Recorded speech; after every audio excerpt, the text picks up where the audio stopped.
Good morning, dear scientists. Welcome to Hindi class. Open your book.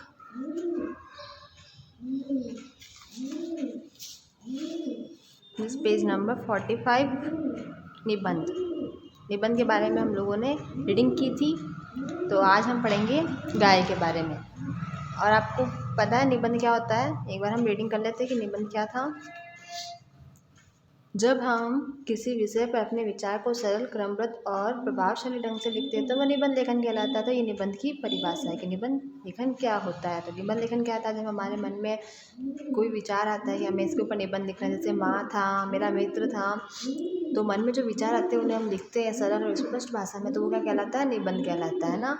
और निबंध की भाषा कैसे होनी चाहिए? सरल होनी चाहिए ताकि समझ में आए। और जो हम निबंध लिख रहे हैं तो उसके पहले हमें जानकारी होनी चाहिए कि हम किसके ऊपर लिखना चाहते हैं, उसके बारे में हमें पता होना चाहिए। तो ये था। उसके बाद था मेरा परिचय, जिसकी हमने रीडिंग कर ली और आपने नोटबुक में भी कर लिया होगा, आपको समझ में आ गया होगा। फिर था माँ, नेक्स्ट मेरा विद्यालय, नेक्स्ट आपका मेरा मित्र, नेक्स्ट आज है गाय। तो लेट्स स्टार्ट। ओके, तो ये देखो पिक्चर किसकी है? गाय की। तो इसमें दे रखा है गाय के ऊपर निबंध। तो आपको पता ही है गाय, सबको देखी होगी आपने। गाय मतलब काऊ। गाय एक पालतू पशु है। गाय कैसी पालतू पशु सबके घरों में पाली जाती है, मतलब सबके नहीं, कुछ कुछ लोग गाय को पालते हैं। ये कई रंगों की होती है, जैसे सफ़ेद, भूरी, काली। आपको पता है गाय भी कैसी होती है? कलरफुल होती है। कैसी होती है? ब्लैक भी होती है, वाइट भी होती है, ब्राउन भी होती है। तो वो इसमें दे रखा है कि सफ़ेद भी होती है, भूरी भी होती है, काली भी होती है। उसके 4 थन होते हैं। ये घास खाती है, ये हमें दूध देती है। गाय हमें क्या देती है? दूध देती है, जिससे पनीर बनता है। गाय, हम इसकी पूजा करते हैं। गाय की हम क्या करते हैं? पूजा करते हैं। हम इसे क्या बोलते हैं? गौ माता भी कहते हैं। तो आपको पता होगा हम गाय को क्या कहते हैं? गौ माता कहते हैं। तो ये गाय के ऊपर निबंध था, बहुत इम्पोर्टेंट है। ये आपको लर्न भी करना है और नोटबुक में नोट डाउन भी करना है। ओके, नेक्स्ट पेज टर्न करना है आपको।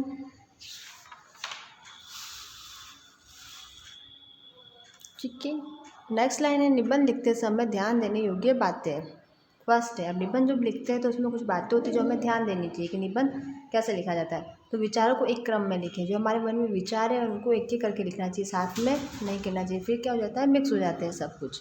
नेक्स्ट आता है आपकी सरल, शुद्ध और स्पष्ट भाषा का प्रयोग करें। भाषा कैसे होनी चाहिए? सरल होनी चाहिए, शुद्ध होनी चाहिए और स्पष्ट होनी चाहिए, तभी हमें समझ में आएगा। नेक्स्ट है, दिए गए विषय के बारे में अच्छी प्रकार से विचार कर लें। अब जो विषय है, सब्जेक्ट है, आपको जिसके ऊपर निबंध लिखना है तो पहले उसके बारे में सोच ले अच्छे से कि हमें क्या क्या पॉइंट ऑफ व्यू उसमें लिखने हैं।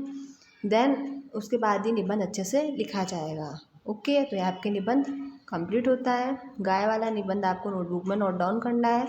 अब इसके आओ अभ्यास करें। निम्नलिखित प्रश्नों के उत्तर दीजिए। प्रदूषण विषय पर निबंध लिखिए। अब प्रदूषण जो विषय है ये आपको स्वयं करना है, प्रदूषण वाला। आपको नोटबुक में प्रदूषण के ऊपर निबंध लिखना है। ओके, नेक्स्ट क्वेश्चन आता है, नेक्स्ट वाला। निबंध लिखते समय हमें किन बातों का ध्यान रखना चाहिए? तो ये रहा, निबंध लिखते समय ध्यान देने योग्य बातें तो कौन कौन सी थी? विचारों को एक क्रम में लिखें। देखो, विचारों को एक क्रम से लिखें। सरल, शुद्ध और स्पष्ट भाषा का प्रयोग करें। दिए गए विषय के बारे में अच्छी प्रकार से विचार कर लें। तो ये इसका आंसर है। नेक्स्ट आता है, सहायक शब्दों की सहायता से निबंध पूरा कीजिए। अभी ब्रैकेट में जो दे रखे हैं ना, इन शब्दों का यूज़ करना है इनमें। तो इसमें लिखा है मेरे कुत्ते का नाम रॉकी है। रॉकी आएगा, वह बहुत ही वफादार है।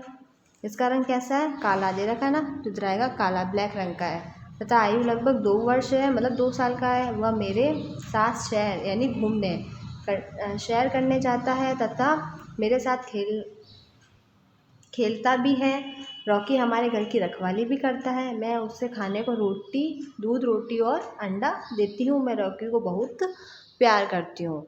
तो इसमें से आपको चूज़ करके इसमें फिल करना है। ओके, तो ये आपके था निबंध हो गया पूरा। किसके ऊपर? एक रॉकी के जो कुत्ता है उसके ऊपर। ओके, नेक्स्ट आता है आपके मेरा घर।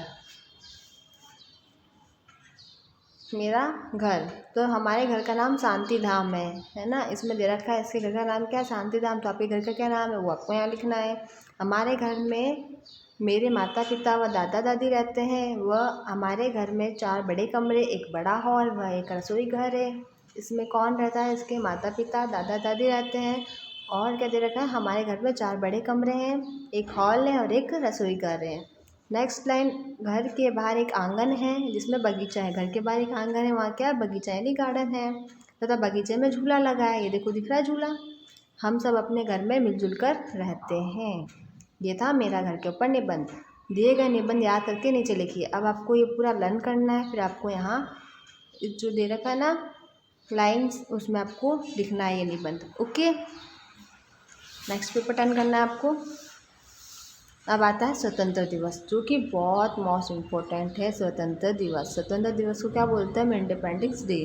स्वतंत्र दिवस, तो स्वतंत्र दिवस क्या है, 15 अगस्त 1947 को भारत आज़ाद हुआ था। मतलब 15 अगस्त 1947 को क्या हुआ था, भारत आज़ाद हुआ था। इसलिए हम क्या बनाते हैं, स्वतंत्र दिवस।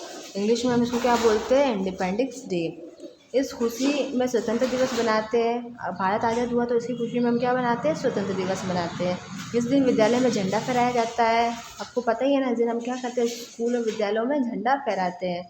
विद्यालयों में कई कार्यक्रम भी होते हैं। प्राचार्य बच्चों को आज़ादी का महत्व बताती है। टीचर्स जो होती है वो आपको आज़ादी के बारे में बताती है कि आज़ादी हमको कैसे मिली। बच्चों में मिठाइयाँ बांटी जाती है। इस दिन प्रधानमंत्री द्वारा लाल किले पर झंडा फहराया जाता है। इस दिन क्या होता है, प्रधानमंत्री लाल किला, जो कि कहाँ है, दिल्ली में, वो इस दिन क्या करते हैं, लाल किले पर झंडा फहराते हैं और भाषण देते हैं। अब इसमें भी यही करना है, दिए गए निबंध याद करके नीचे लिखिए। तो ये आपको लर्न करना है, फिर ये आपको इधर नोट डाउन करना है। ओके, आपके चैप्टर कंप्लीट होता है, आपकी क्लास यहीं ओवर होती है। आपको ये सारा वर्क अपने नोटबुक और बुक में कंप्लीट करना है। Okay, have a nice day, keep learning, stay safe.